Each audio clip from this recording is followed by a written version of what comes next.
Praise the Lord. आज 6 तारीख सोमवार, मार्च का महीना। परमेश्वर का शब्द को जान, परमेश्वर का शब्द को जान, परमेश्वर के उपस्थिति को जान। एक नया शुरुआत परमेश्वर में कर, परमेश्वर में बढ़ता जा। ज्ञान रख, वचन का ज्ञान रख। Hallelujah, hallelujah, hallelujah. आज अपन पहला इतिहास का किताब उसका सारांश को देखेगा।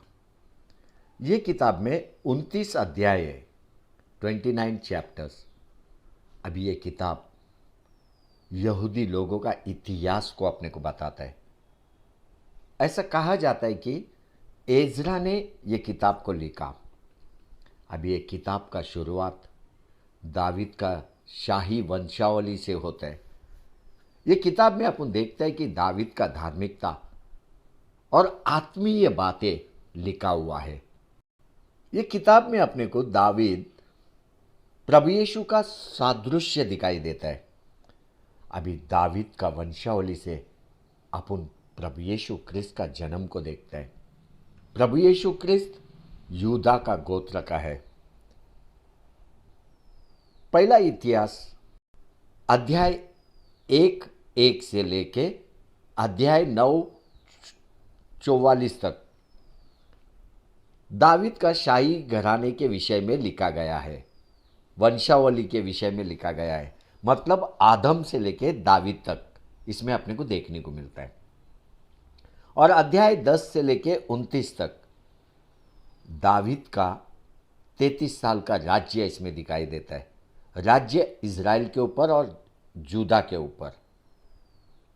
अभी ये किताब में अपन ये बातें नहीं देखते जो दावीद ने संघर्ष किया या दावीद का कमजोरी को इसमें अपन देखता नहीं।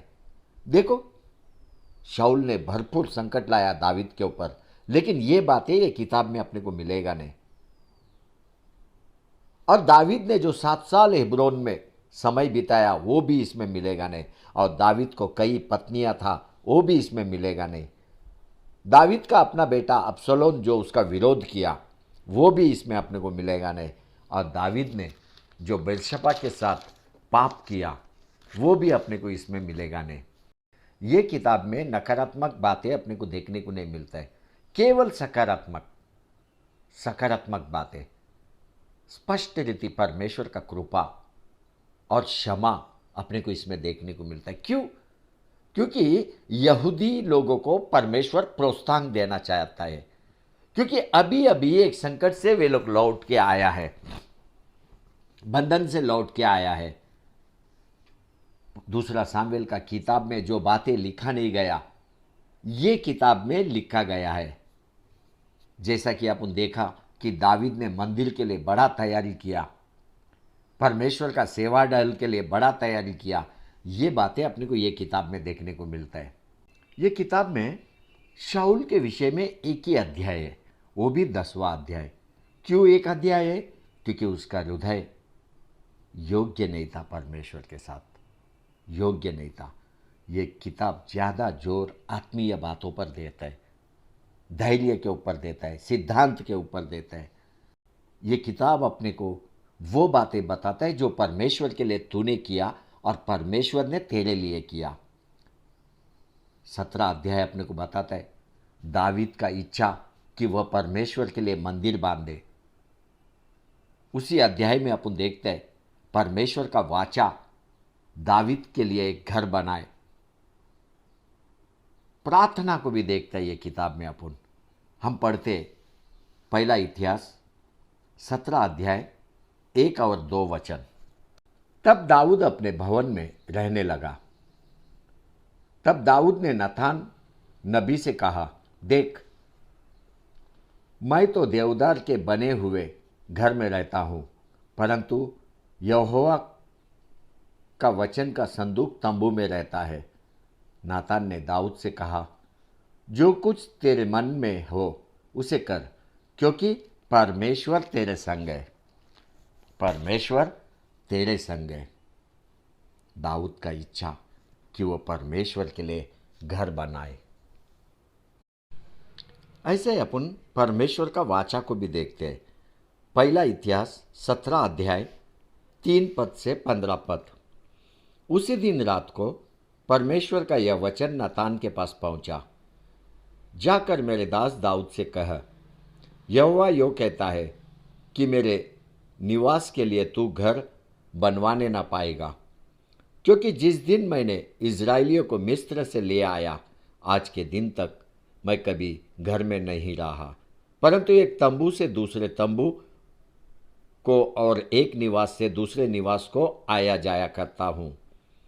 जहाँ जहाँ मैंने सब इज़राइलियों के बीच आना जाना किया, क्या मैंने इज़राइलियों के न्यायियों में से जिनको मैंने अपनी प्रजा की चरवाही करने को ठहराया था, किसी से ऐसी बात कभी कही कि तुम लोग ने मेरे लिए देवदार का घर क्यों नहीं बनवाया? सो अब तू मेरे दास दाऊद से ऐसा कह कि सेनाओं का यहोवा यो कहता है कि मैंने तो तुझको भेड़शाला से और भेड़ बकरियों के पीछे पीछे फिरने से इस मनसा से बुला लिया कि तू मेरी प्रजा इज़राइल का प्रधान हो जाए, और जहाँ कहीं तू आया और गया वहाँ मैं तेरे संग रहा और तेरे सब शत्रुओं को तेरे सामने से नष्ट किया है। अब मैं तेरे नाम को पृथ्वी के बड़े बड़े लोगों के नामों के समान बड़ा कर दूंगा, और मैं अपनी प्रजा इज़राइल के लिए एक स्थान ठहराऊंगा और उसको स्थिर करूंगा कि वह अपने ही स्थान में बसी रहे और कभी चलायमान ना हो, और कुटिल लोग उनको नाश न करने पाएंगे जैसे कि पहले दिनों में करते थे। उस समय भी जब मैं अपनी प्रजा इज़राइल के ऊपर न्यायी ठहराता था, सो मैं तेरे सब शत्रु को दबा दूंगा। फिर मैं तुझे यह भी बताता हूँ कि यहोवा तेरा घर बनाए रखेगा। जब तेरी आयु पूरी हो जाएगी और तुझे अपने पितरों के संग जाना पड़ेगा, तब मैं तेरे बाद तेरे वंश को जो तेरे पुत्रों में से होगा खड़ा करके उसके राज्य को स्थिर करूंगा। मेरे लिए एक घर वही बनाएगा और मैं उसकी राजगद्दी को सदैव स्थिर रखूंगा।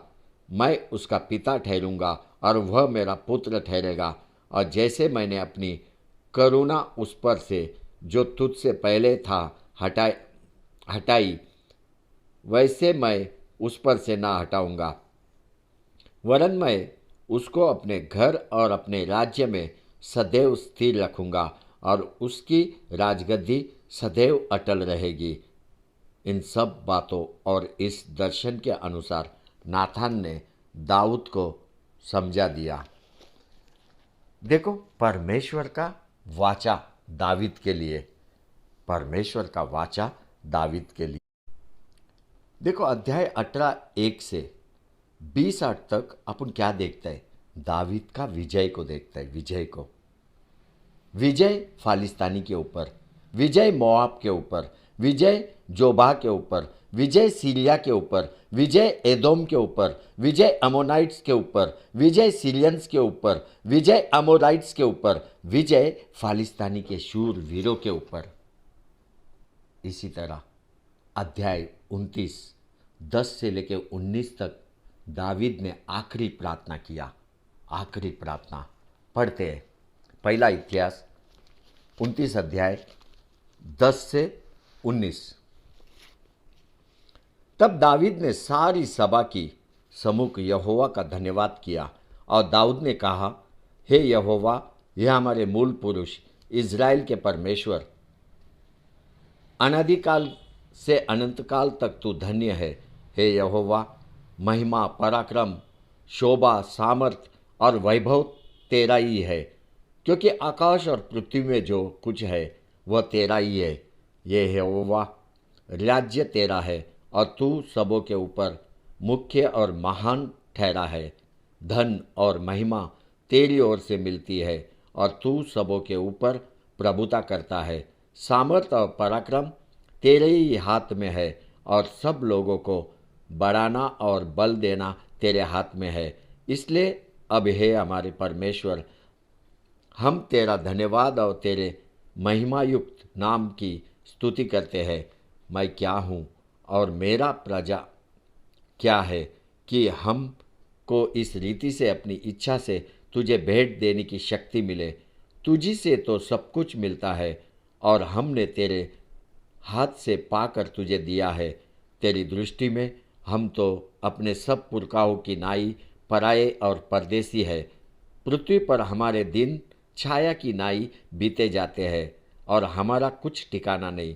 यह हमारे परमेश्वर यहोवा, वह जो बड़ा संचय हमने तेरे पवित्र नाम का एक भवन बनाने के लिए किया है, वह तेरे ही हाथ से हमें मिला था और सब तेरा ही है। और हे मेरे परमेश्वर, मैं जानता हूँ कि तू मन को जांचता है और सीधाई से प्रसन्न रहता है। मैंने तो यह सब कुछ मन ही सीधाई और अपनी इच्छा से दिया है और अब मैंने आनंद से देखा है कि तेरी प्रजा के लोग जो यहाँ उपस्थित है वह अपनी इच्छा से तेरे लिए भेंट देते हैं। हे यहोवा, यह हमारे पुरखा इब्राहिम, इसहाक और इज़राइल के परमेश्वर, अपनी प्रजा के मन के विचारों में यह बात बनाए रख और उनके मन अपनी ओर लगाए रख और मेरे पुत्र सुलैमान का मन ऐसा खड़ा कर दे कि वह मेरी आज्ञाओं, चितौनी और विधियों को मानता रहे और यह सब कुछ करे और उस भवन को बनाए जिसकी तैयारी मैंने की है। देखो, ये दावीद का आखिरी प्रार्थना था, आखिरी प्रार्थना। इसी तरह पहला इतिहास अध्याय 28 और 29 में अपन दावीद का अंतिम दिनों को देखते हैं, अंतिम दिनों को। ये बातें अब घर में पढ़ो। आमेन, आमेन,